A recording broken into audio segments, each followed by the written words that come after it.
That desire for good is God's proof to you, sent already to indicate that it's yours. You already have it. What do you make of all the fake news that it affects If you don't read the newspaper, you're uninformed. If you do read it, you're misinformed.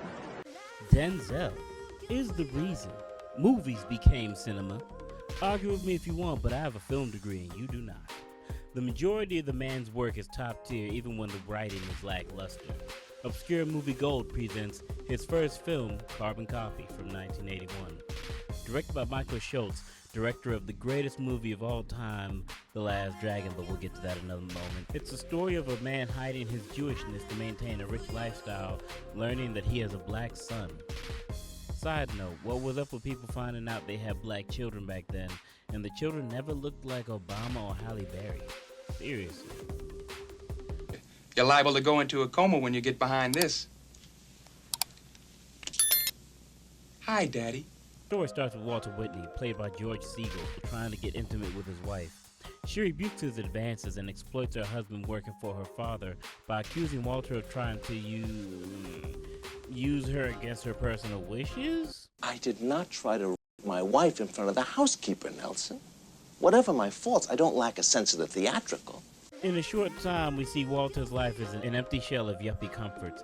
He has an adopted daughter that calls him by his first name, a wife that doesn't even respect him, and a boss that's also his father-in-law that constantly undermines him. Boring old day at work becomes memorable when a visitor from his past appears, the son of his former flame. Enter Denzel playing Roger Porter, a soon-to-be 18-year-old that wants to know his long-lost father, Walter. The level of racial confusion that follows is palpable. Isn't the son supposed to follow in his dad's footsteps? Are you ashamed of me, Dad? And stop calling me Dad. Oh, what am I supposed to call you? Well, I don't know. Whitey. Hunky. Morning, Whitey. Hi there, Honky. Roger follows his father around and keeps making it awkward as possible with every interaction. He continuously calls Walter Dad until they both settle on calling him another name, Mr. Charlie. Mr. Charlie. It has a certain dignity.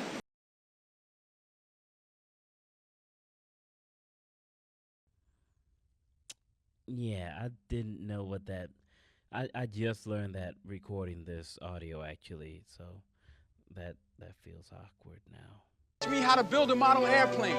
I'll show you how to pick a lock.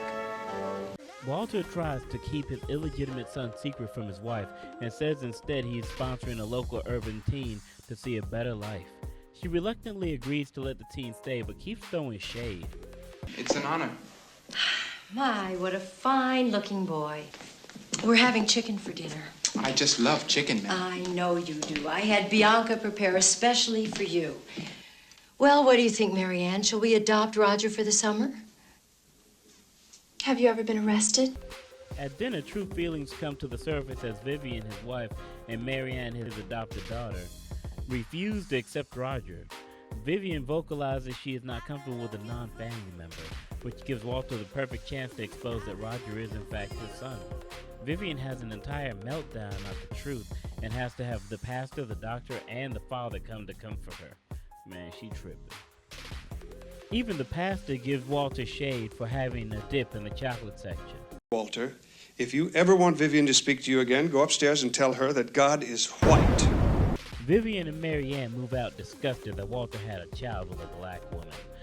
The next day, Walter's car is taken as it's owned by the company, so are his credit cards, which they cut in half, and since the company actually supplies everything, he is flat broke.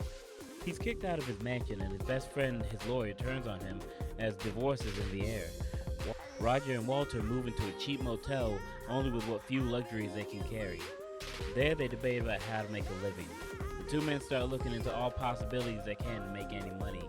Walter tries to hustle a father and son playing basketball because he assumes Roger being black will be naturally able to play.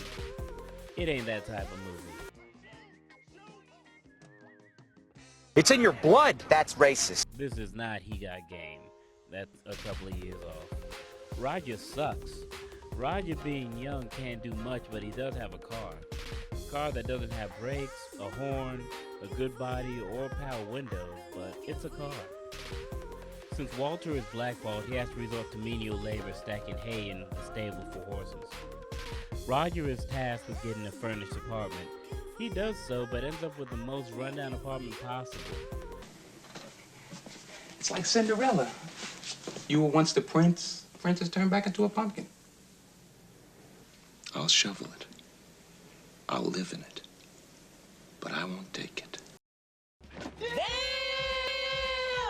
Just by chance, Walter's wife and father-in-law track him down and offer to let him get his job back. As long as he just, denies he has a son. He rejects their offer, but is thrust into a hard spot as Roger is chased by cops for a crime he didn't commit. Without hesitation, Walter leads the cops on a random goose chase and ends up in jail. This is where the movie pays off.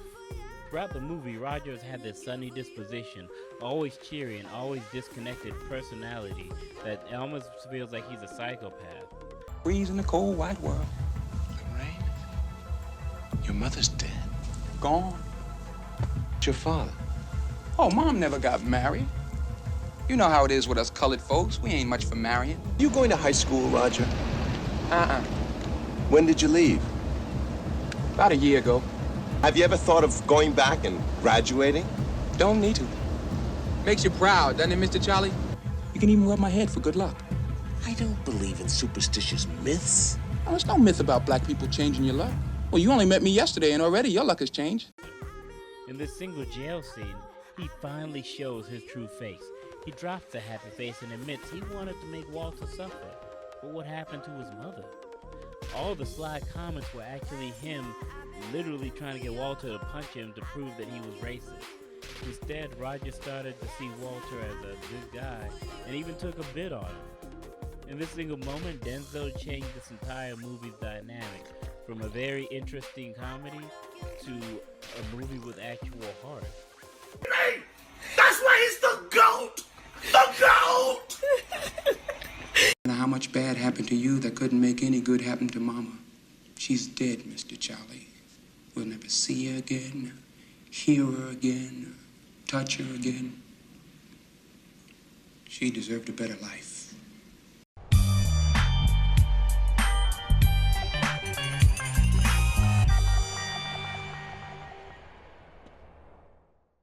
Walter gets to go back to his old life as Roger has left. Out of sight, out of mind, no one's worried about the illegitimate son anymore. Walter rejects the former life he loved and finds Roger is not all that he seems.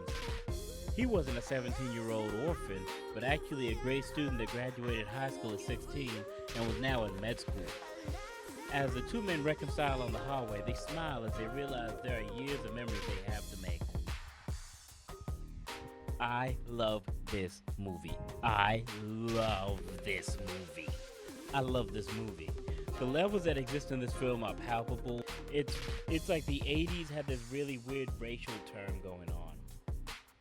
I love the fact that the man that actually has to deny his lineage, he eventually has to actually kind of get knocked down a peg on reality, because he goes from living on the high and mighty to basically living just like in this stereotypical way the ghetto or the hood part of town lives like, and he ends up having to suffer for that. But in that same moment, he doesn't lose his humanity and dignity. He doesn't let it change him.